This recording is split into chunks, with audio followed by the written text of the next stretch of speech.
You're born a parrot, bright-eyed, absurdly intelligent, and biologically designed to scream your feelings at full volume.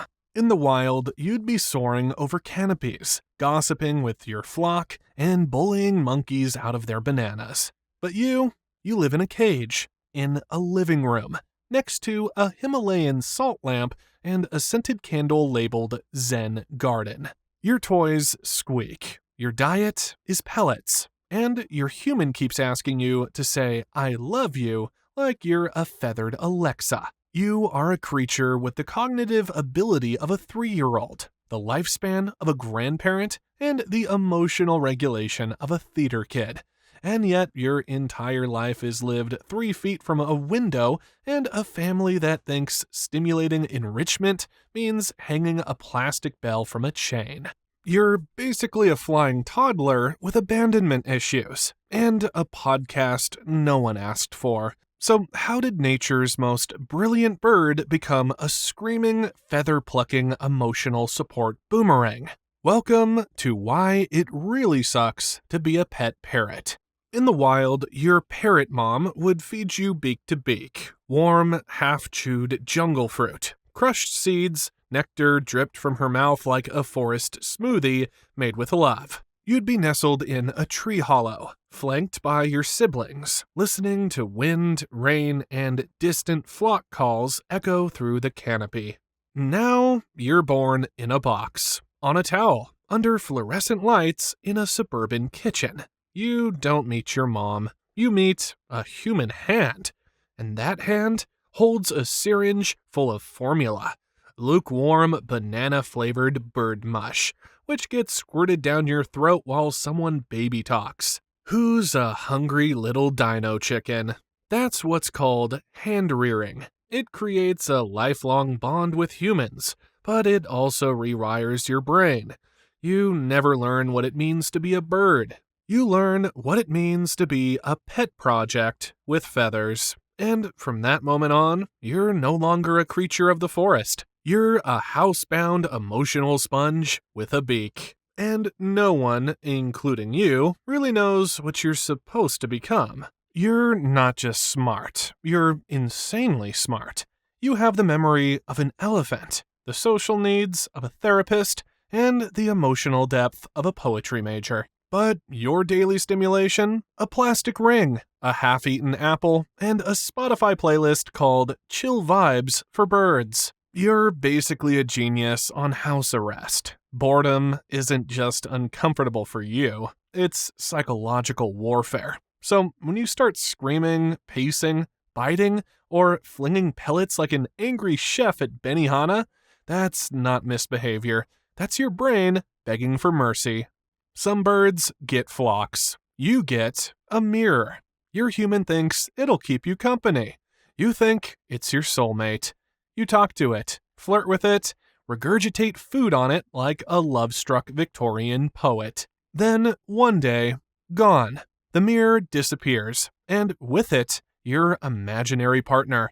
Heartbreak, confusion, existential dread. You've basically experienced a full relationship arc with your reflection, and no one warned you about the breakup. You were born with one of nature's greatest gifts, the ability to imitate anything. In the wild, it's used to communicate complex emotions, build social bonds, even warn of predators. In captivity, it's used to prank delivery guys and make toddlers cry. You've become a novelty item, a soundboard with feathers. Your greatest achievement? Repeating, I'm watching you, in your human's ex's voice at 3 a.m. You're not a pet anymore. You're a viral TikTok waiting to happen, and no one asked how that makes you feel.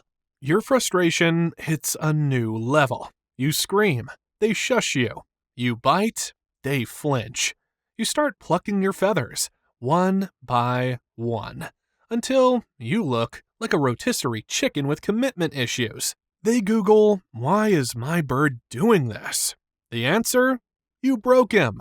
Feather plucking is the bird equivalent of a nervous breakdown, and it's alarmingly common, because when you're that smart, That social and that lonely, self-destruction becomes a coping mechanism.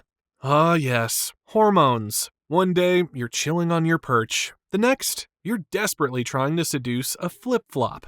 You scream louder, get more aggressive, start guarding weird objects like they're your spouse. Your human is confused. You're acting crazy. No, Brenda, you gave me nesting material, soft lighting, and a foot I now love. This is biology. And I'm spiraling. Parrots bond for life, literally. And when you're stuck with one human 24/7, guess who becomes your entire universe? You follow them around, scream when they leave, try to feed them snacks they'll never accept. They think it's cute. You think they're your mate. But when they move out or go on vacation or get bored of you, you break. Like full emotional collapse. Because you weren't built for being left behind. You were built for flocks, for bonding, for connection. Instead, you're just screaming into the void, and sometimes the microwave, hoping someone cares. Your human finally gets the hint. You're lonely. Let's get you a friend. What could go wrong? Oh, I don't know. Everything? In the wild, parrots form complex, slow-burn bonds through subtle signals, synchronized grooming, and shared screech sessions at sunrise. It's like Tinder with feathers, but more judgmental. You can't just throw another traumatized bird into your cage like it's an emotional roommate swap. Within 5 minutes, it's either a violent territorial standoff, one bird screaming while the other quietly plans murder, or the birth of an obsessive, codependent disaster couple that makes the mirror thing look healthy. So, no, just getting another one doesn't solve the problem. It multiplies the drama. Eventually, your human gives up. They thought they were getting a quirky, talking sidekick. Instead, they got an emotionally unstable toddler with a beak and a scream that can pierce drywall. So, where do you go? Craigslist, or Facebook Marketplace, or an urgent rehome Reddit post. Your photo is blurry, your name is wrong, the caption says, "Super sweet bird, just needs more time and attention than we can give." Translation: this feathered maniac destroyed my marriage and bit my uncle. From there, the cycle begins.